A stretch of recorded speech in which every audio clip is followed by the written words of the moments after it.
మనూరి మన వార్తలు జేసీ న్యూస్ కి స్వాగతం. ఈనాటి వార్తల్లోని ముఖ్యాంశాలు.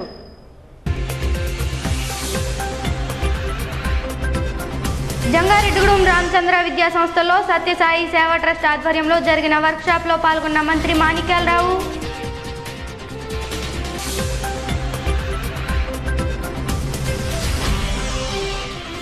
All minority employees welfare association ఆధ్వర్యంలో 5 నిరాశ్రులకు పింఛన్ల పంపిణీ.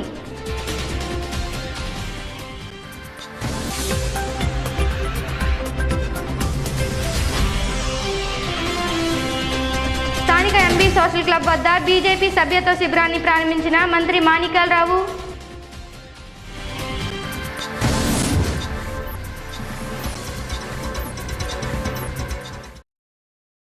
జంగారెడ్డిగూడెం ఎంబీ సోషల్ క్లబ్ వద్ద శనివారం రాష్ట్ర దేవాదాయ శాఖ మంత్రులు పైడికొండల మాణిక్యాలరావు బీజేపీ సభ్యత్వ నమోదు శిబిరాన్ని ప్రారంభించారు.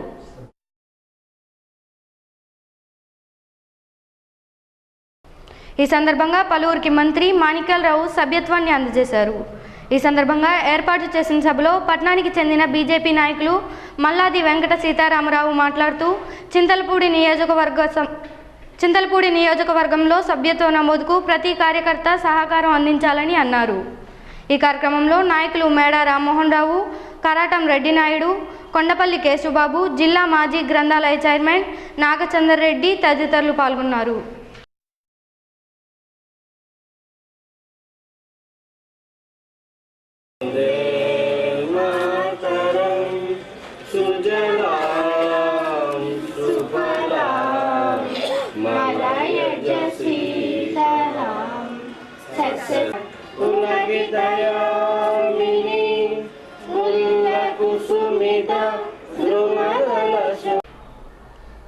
జంగారెడ్డిగూడెం పట్టణంలో దీర్ఘకాలిక వ్యాధులతో బాధపడుతూ మంచానికే పరిమితమైన 5 నిరాశ్రులకు All minority employees welfare association ఆధ్వర్యంలో శనివారం ఆర్థిక సహాయం అందించారు.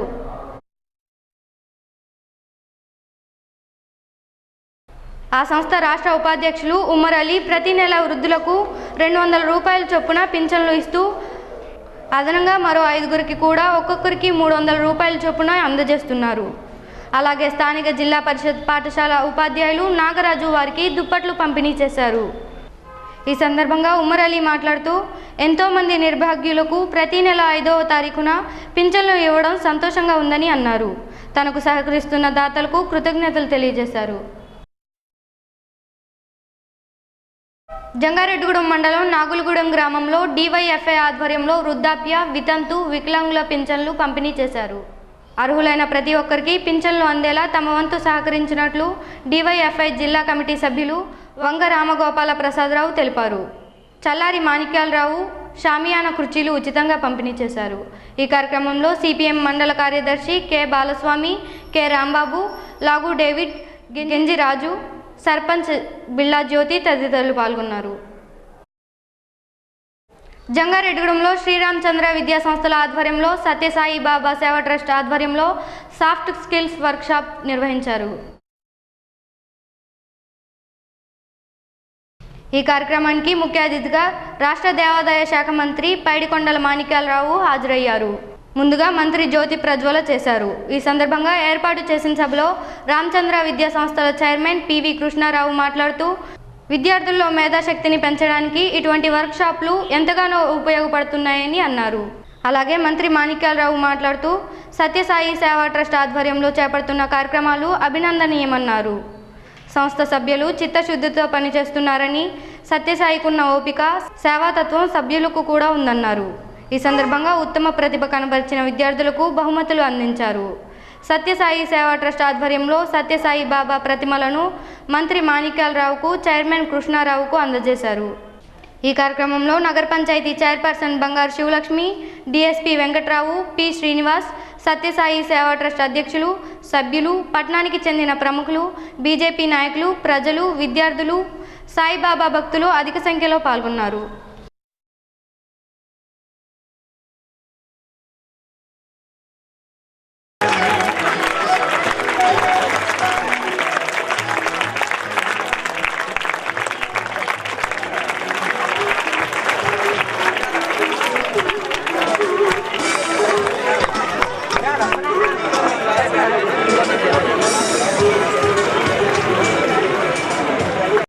పారవస్యము కలిగిన వారికే కరుణామూర్తి కృప కలుగుతుంది.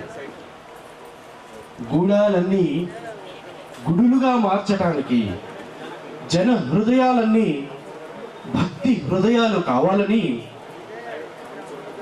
నేతలలో మాణిక్యాన్ని దైవ సేవకు ఎంపిక చేసిన ఆ పరమాత్మునికి కృతజ్ఞతలు. దీన జనోద్ధరణకై అవతరించిన భగవాన్ శ్రీ సత్యసాయి బాబా వారి యొక్క దివ్య అనుగ్రహ ఆశీస్సులు భక్త జనోద్ధరణకై నియమింపబడిన శ్రీ పైడికొండల మాణిక్యాలరావు గారిపై ఎల్లవేళలా మనస్ఫూర్తిగా ఉండాలని కోరుకుంటూ, గౌరవనీయులు దేవాదాయ శాఖ మంత్రివర్యులు అయిన శ్రీ పైడికొండల మాణిక్యాలరావు గారిని సగౌరవంగా వేదికపైకి ఆహ్వానిస్తున్నాం. మన పిల్లలకి దీని ద్వారా మంచి ఎడ్యుకేషన్ డెవలప్ అవుతుంది అనే ఉద్దేశంతో అడ్వైజ్ చేసిన వెంటనే నేను ఒప్పుకోవడం జరిగింది. ఈ కార్యక్రమానికి మన ముఖ్య అతిథిగా చేసిన సభా ప్రారంభకులు మన దేవాదాయ శాఖ మంత్రులు పైడికొండల మాణిక్యాలరావు గారు ఆయన సమయాన్ని వెచ్చించి అడిగిన వెంటనే మా ఆహ్వానాన్ని మన్నించి డెఫినెట్గా వస్తాను అని రైట్ టైంలో వచ్చి సహకరించినందుకు మాణిక్యాలరావు గారికి ప్రత్యేకమైన ధన్యవాదాలు మరియు అభినందనలు. మాణిక్యాలరావు గారు చాలా స్ట్రైట్ ఫార్వర్డ్ అనేది తెలుసు, చాలా జెంటిల్మెన్ అని తెలుసు, చాలా ఎదిగేందుకు చాలా కష్టపడ్డారని తెలుసు. ఒక వ్యవస్థ ఎదగాలన్నా, ఒక మనిషి ఎదగాలన్నా ఒక నమ్ముకున్న సిద్ధాంతాన్ని నమ్ముకున్నట్లయితే డెఫినెట్గా ఎదగలరు. అలాంటి వ్యక్తి మాణిక్యాలరావు గారు. ఆయన ఎప్పటి నుంచో ఎన్నో ఆటుపోటులు చూస్తూ అన్నింటినీ అధిగమించి ఈరోజు ఒక మంత్రిగా మన వ్యవస్థకి రావడం చాలా ఆనందించదగ్గ విషయం, గౌరవించదగ్గ విషయం. ఆయన ప్రత్యేకంగా మరోసారి అభినందిస్తున్నాను. అలాగే సభాధ్యక్షులు కానిమెల్లి శశిశేఖరరావు గారికి, కొమ్మారెడ్డి భాస్కర్రావు గారికి, రాలేదైన మన మున్సిపల్ చైర్పర్సన్ బంగారు శివలక్ష్మి గారికి, మా అన్నయ్య గారు ఈ సంస్థ యొక్క founder, bank, chit funds, school అన్నిటికీ అండగా ఉంటూ నేనేది చేసినా రైట్, నువ్వు గోహెడ్ ముందుకెళ్ళు, నీకు నా సహకారం అందిస్తాను అంటూ. ఎందుకంటే ఈ సంస్థను చాలా ఒడుగుడుగుల మధ్యన ఈ స్థాయికి తీసుకొచ్చాం. ఈ స్థాయి కూడా నచ్చలేదు, ఇంకా బాగా చేయాలి అని ప్రోత్సహిస్తూ కుటుంబంలో ఉన్న అన్నయ్య గారి పిల్లలు ముగ్గురు ఐఐటి, ఆయన ఐఐటి, ముగ్గురు ఐఐటి, ఇద్దరు పిల్లలు ఐఐటి, మావాడు సాఫ్ట్వేర్ ఇంజనీర్, అలాగే ఒక డాక్టర్, ఒక ఎంబీఏ, కోడళ్ళు కూడా. 6 కలిసి మొన్న జనవరి 1 నాడు ఒక తీర్మానం చేశారు. ఎలాంటి తీర్మానం అంటే రామచంద్ర ఇన్స్టిట్యూషన్స్ ద్వారా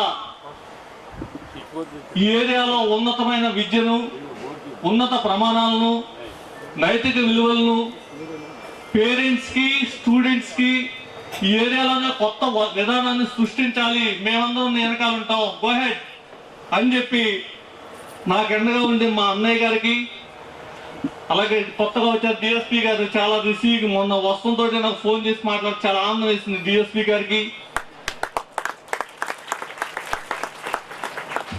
అన్నిటికన్నా ముఖ్యమైన విషయం ఏంటంటే పొన్నాల అనిత గారు మన ఒక అతిథిగా వచ్చారు.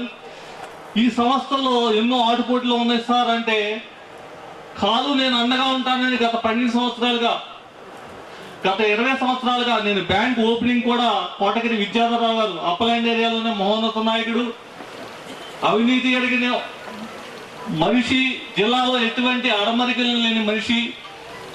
ఆయన ఈరోజు అప్పలాండ్ ఏరియాలో చేసే సేవలు మీ అందరికీ తెలుసున్న సత్యమే. ఆయన ఆధ్వర్యంలో ప్రతి బ్యాంక్ కానీ, చిట్ ఫండ్స్ కానీ, స్కూల్ కానీ, నాది ఏది ఓపెన్ చేసినా పాడి పరిశ్రమ మంత్రిగా, వ్యవసాయ మంత్రిగా విద్యాధరరావు గారి చేతుల మీద ఓపెన్ చేస్తడం జరిగేది. అలాగే నేను ఆయన ఎప్పుడు ఏది అడగలేదు, కానీ నేనున్నాను కృష్ణ, ముందుకెళ్ళు, ఈ సంస్థల వెనకాల నేను ఉన్నాను అంటాం జరుగుతుండేది. అలాగే ఆయన తర్వాత అనిత గారు కూడా అంతటి భరోసా ఇస్తున్నారు నాకు. ఏదైతే మన సనాతన ధర్మం చెప్పిందో మానవ సేవే మాధవ సేవ. నువ్వు గుడికి వెళ్ళకపో, నువ్వు ఊరికే పుల్లిదండాలు పెట్టు, లేకపోతే పెట్టకపో, ఏది చేయకపో.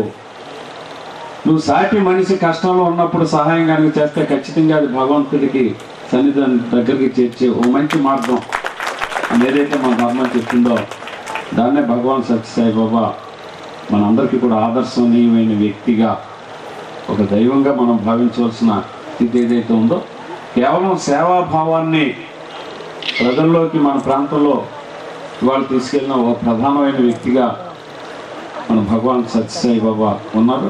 ఆయన ఏదైతే కోరుకున్నారో దానికి అన్ని రకాలుగా సరిపడే వ్యక్తిగా నేను రాంప్రసాద్ని భావిస్తున్నా.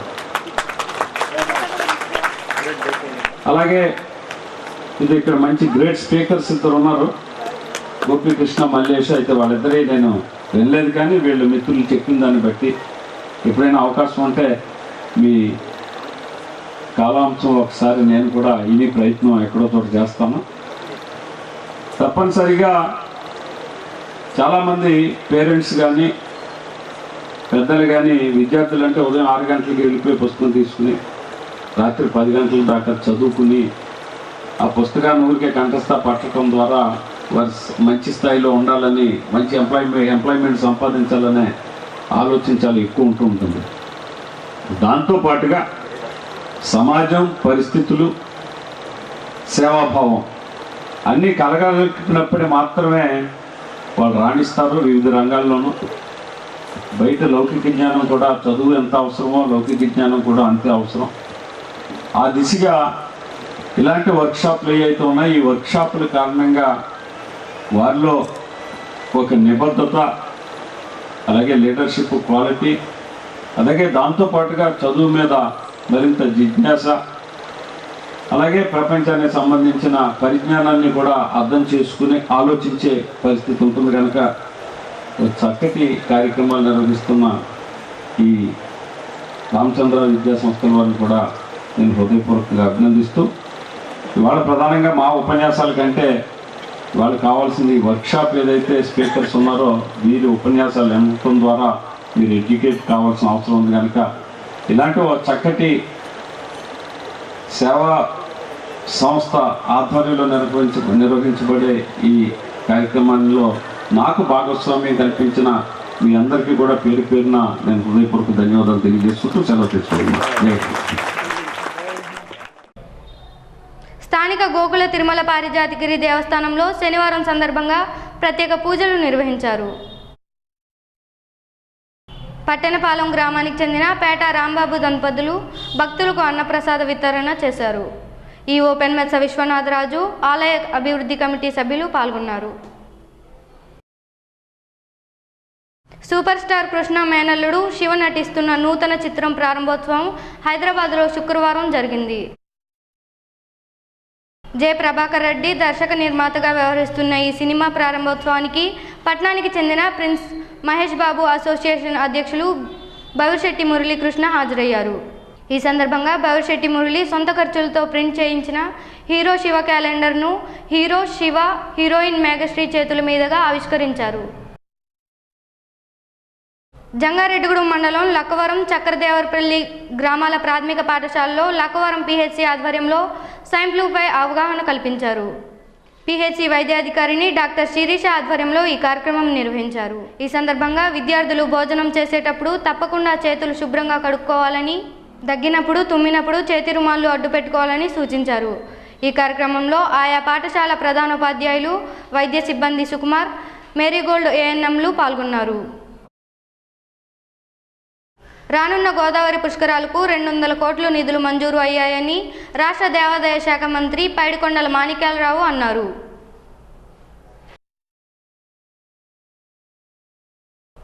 శనివారం స్థానిక ఎంబీ సోషల్ క్లబ్లో ఆయన విలేకరులతో మాట్లాడారు. పుష్కరాలకు సంబంధించి ఉభయ గోదావరి జిల్లాల కలెక్టర్లను కో చైర్మన్లుగా నియమించారన్నారు. రాష్ట్రంలో మంచినీటి సమస్యలు తలెత్తకుండా తగిన చర్యలు తీసుకుంటున్నట్లు చెప్పారు. పోలవరం ప్రాజెక్టును కాంగ్రెస్ పార్టీ 10 సంవత్సరాలలో నిర్మించలేకపోయిందని, ప్రస్తుత ప్రధాని ప్రమాణ స్వీకారం తర్వాత రోజే పోలవరంపై సరైన నిర్ణయం తీసుకున్నారని అన్నారు. రాష్ట్ర వ్యాప్తంగా దేవాలయ చైర్మన్ల నియామకంపై కోర్టులో ఉందన్నారు. ఈ కార్యక్రమంలో బీజేపీ నాయకులు నాగచందర్ రెడ్డి, ఎంపీఎస్ రామారావు, మేడా రామ్మోహన్ రావు తదితరులు పాల్గొన్నారు. రాబోయే వేసవిని దృష్ట్యా ఎక్కడ కూడా ఈ రాష్ట్రంలో త్రాగునీరుకి ఏ గ్రామంలోనూ కూడా ఇబ్బంది ఉండకూడదన్న ఉద్దేశంతో ప్రధానంగా రాష్ట్రంలో ఉన్న మంత్రులందరికీ కూడా జిల్లాల వారీ ఎక్కడా కూడా రాబోయే వేసవిలో త్రాగునీరుకి ఇబ్బంది లేని వాతావరణాన్ని కల్పించవలసిందిగా ప్రీతం ముఖ్యమంత్రి నారా చంద్రబాబు నాయుడు గారు నిన్న ఆదేశించడం జరిగింది. అలాగే త్రాగునీటికి సంబంధించిన విషయంలో ఏ రకమైన నిధులు లేమీ లేకుండా వెంటనే దీనికి సంబంధించి కూడా ఆయన ఆదేశించడం జరిగింది. ఇప్పటికే రాయలసీమ ప్రాంతంలో విపరీతంగా త్రాగునీరు కొరత ఉన్న పరిస్థితి ఉంది. గత 3-4 సంవత్సరాలుగా వర్షాభావ పరిస్థితులు బాగా అతి ఎక్కువగా ఉన్న కారణంగా రాయలసీమ కరువు పరిస్థితి ఉన్న స్థితిలో శ్రీశైలం నుంచి రాయలసీమకి నీళ్ళని మళ్లించటం, అలాగే రాబోయే పుష్కరాలని దృష్టిలో పెట్టుకుని నిన్న కూడా ప్రీతం ముఖ్యమంత్రి R&B అధికారులతో ప్రధానంగా సమీక్ష నిర్వహించడం జరిగింది. సుమారు 949 కోట్ల రూపాయల వివిధ డిపార్ట్మెంట్లకి సంబంధించి పుష్కరాలకు సంబంధించి వర్క్స్ని ఇప్పటికే ఫైనలైజ్ చేయడం జరిగింది. సుమారుగా మొదటి విడత వర్క్స్ అన్నిటిని కూడా టెండర్స్ ప్రక్రియ పూర్తయి వర్క్స్ ఎగ్జిక్యూషన్ స్టేజ్లో వర్క్స్ ఉన్నాయి. రెండో విడత టెండర్స్ ప్రక్రియ కొనసాగుతుంది. ఇవాళ 200 కోట్ల రూపాయలు సుమారు ఈ 2 జిల్లాల్లోనూ దేవాదాయ శాఖ దేవాలయాల నిమిత్తం వెచ్చించాలని, అలాగే అన్ని దేవాలయాల్లో కూడా పునర్నిర్మాణ ప్రక్రియ కానీ లేదు ఈ రంగులు వేసే కార్యక్రమం కానీ అన్ని దేవాలయాలు కూడా నూతన శోభతో ఈ 2 జిల్లాల్లో ఉండాలని దేవాదాయ శాఖ నిర్ణయం తీసుకుంటే ఇప్పటికీ అమలు జరుపుతుంది. అలాగే నూతన రేవుల నిర్మాణం, భక్తుల సౌకర్యాల విషయం, అలా భక్తులకు సంబంధించిన భద్రతాపరమైన చర్యల విషయంలో కానీ అటు పోలీస్ శాఖ కానీ ఇటు గజ ఈతగాళ్ళు కానీ అటు రక్షణ చర్యల విషయంలో కానీ శానిటేషన్ విషయంలో కానీ ప్రభుత్వం అన్ని విషయాల్లోనూ కూడా ముందు జాగ్రత్తలు తీసుకోవడం జరిగింది. అలాగే ఈ 2 జిల్లాల ఉభయ గోదావరి జిల్లాల కలెక్టర్లకి ఈ పుష్కరాల కమిటీకిలో ఓ ప్రధానమైన బాధ్యతను కల్పిస్తూ, అలాగే రాజమండ్రి మున్సిపల్ కమిషనర్ని స్పెషల్ ఆఫీసర్గా, ఉభయ గోదావరి జిల్లాల కలెక్టర్ని కో చైర్మన్గా నియమిస్తూ ఇప్పటికే ప్రభుత్వం ఆదేశాలు జారీ చేయడం జరిగింది. పూర్తి స్వతంత్రంతో కలెక్టర్లో ఈ పుష్కరాలకు సంబంధించిన పనుల విషయంలో పూర్తి నిర్ణయాలు తీసుకునే అధికారాన్ని కూడా ప్రభుత్వం కల్పించడం జరిగింది. జూన్ 15 నాటికి ఎక్కడ కూడా పుష్కరాలకు సంబంధించిన పనులు రోడ్ల దగ్గర నుంచి మొదలుపెట్టి రేవుల నిర్మాణం కానీ మిగిలిన భద్రతాపరమైన శానిటేషన్ పరమైన అన్ని వర్కులను కూడా పూర్తి చేయాలని ఒక టార్గెట్ను కూడా ఫిక్స్ చేయడం జరిగింది. ఆ టార్గెట్ని అంచెలంచెలుగా ప్రతి వారం కూడా ఉభయ గోదావరి జిల్లా కలెక్టర్లు, రాజమండ్రి కమిషనరు సమీక్షలు నిర్వహించడం ద్వారా వర్క్ ప్రోగ్రెస్ని ఎప్పటికప్పుడు పరిశీలించడం, తగిన చర్యలు తీసుకోవటం, అందరు అధికారులని కూడా యాక్టివ్గా ఇందులో పార్టిసిపేట్ చేసేలా చూసి అన్ని డిపార్ట్మెంట్లు కూడా పూర్తి స్థాయిలో నిమగ్నమై పనిచేయటం, అలాగే మంత్రులందరికీ కూడా ప్రతి 15 రోజులకు ఒకసారి ఈ వారి శాఖలకు సంబంధించిన పుష్కర పనుల విషయంలో సమీక్ష నిర్వహించడం ద్వారా పనులు మరింత స్పీడ్గా జరిగేలాగా వేగవంతంగా జరిగేలాగా ఇప్పటికే ముఖ్యమంత్రి గారు ఆదేశించింది. ఆ రీత్యా పనులు చాలా వేగవంతంగా పూర్తి చేసి మే నెలాఖరు నుంచి జూన్ 15వ తారీఖు లోపల మొత్తం కంప్లీట్ చేయాలనే దిశగా ప్రభుత్వం సమాయత్తమై ఉంది. Thank you. రాజమండ్రి బ్రిడ్జి పరిస్థితి ఏంటి సార్? మరమ్మతులు పూర్తి చేసే అవకాశం కనిపించట్లేదు.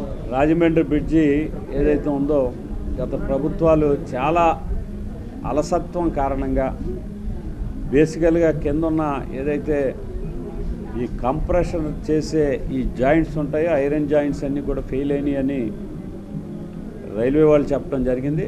రైల్వే ఇంజనీర్లు అటు R&B ఇంజనీర్లతో స్వయంగా ముఖ్యమంత్రి గారు ఒక సమీక్ష నిర్వహించడం జరిగింది. దీని మీద రైల్వే డిపార్ట్మెంటు ఒక ఎక్స్పర్ట్ కమిటీని, హౌరాకి చెందిన ఒక ఎక్స్పర్ట్ కమిటీని వేయడం జరిగింది. ఆ కమిటీ దాన్ని పరిశీలించడం జరిగింది.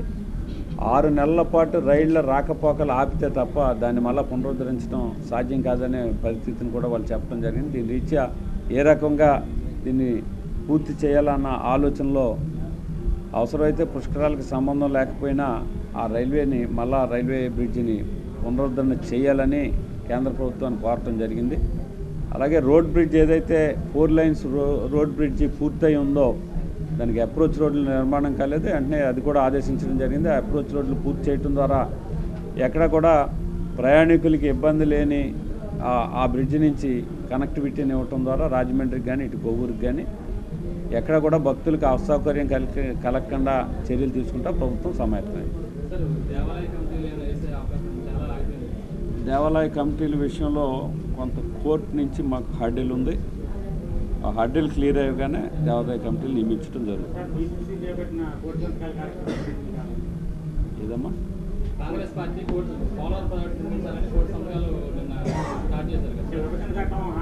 పోలవరం ప్రాజెక్టు 10 సంవత్సరాల కాంగ్రెస్ పార్టీ నిద్రపోతోంది. ఈ రాష్ట్రంలో ఉన్న కాంగ్రెస్ నాయకులందరూ కూడా ఈ రాష్ట్ర విభజన విషయంలో కానీ ఈ రాష్ట్రానికి న్యాయం చేసే విషయంలో కానీ పూర్తిగా తప్పుదారి పట్టిస్తూ కేవలం కేంద్ర ప్రభుత్వం చేసే జోదంలో ఒక ఆటగాళ్ళుగా మాత్రమే వాళ్ళు వ్యవహరించారు. ఇవాళ వాళ్ళు ఏ రకంగానూ కూడా మాట్లాడటానికి అర్హత ఉన్న వ్యక్తులు కాదు.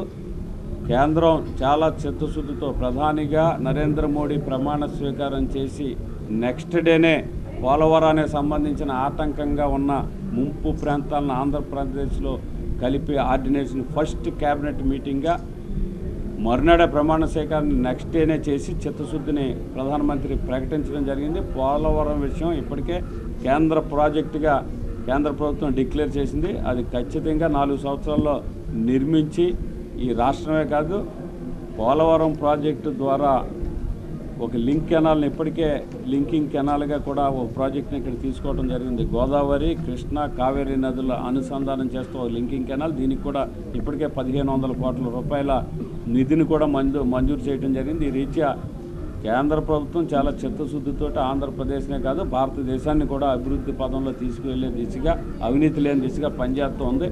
ఎప్పుడైతే అవినీతి అంతరిస్తూ ఉందో దీన్ని తట్టుకోవటం కాంగ్రెస్ నాయకులకు కొంచెం కష్టంగా ఉండి దీన్ని ఏ రకంగా బయటికి తీసుకెళ్లాలన్న దాంట్లో అవినీతి ఊపిలో మునిగిపోయి అవినీతి లేకపోతే ఊపిరాడిన పరిస్థితి ఉన్న రీత్యా వారు అనవసరమైన కేకలు, అనవసరమైన అరుపులు, కోటి సంతకాలు పెట్టి ఆ మేడంకి ఇచ్చి గతంలో చేసిన తప్పును సరిదిద్దుకోమని మేము అనవసరం. ఈ వార్తలు ముగించే ముందు ముఖ్యాంశాలు మరోసారి.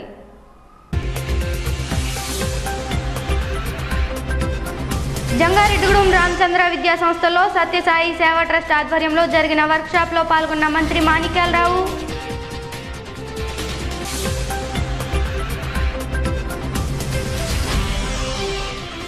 All minority employees welfare association ఆధ్వర్యంలో 5 నిరాశ్యులకు పింఛన్ల పంపిణీ.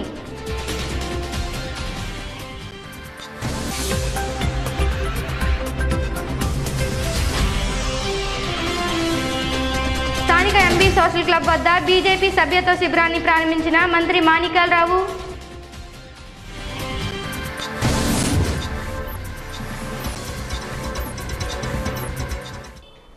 ఈ వార్తలు ఇంతటితో సమాప్తం. నమస్కారం.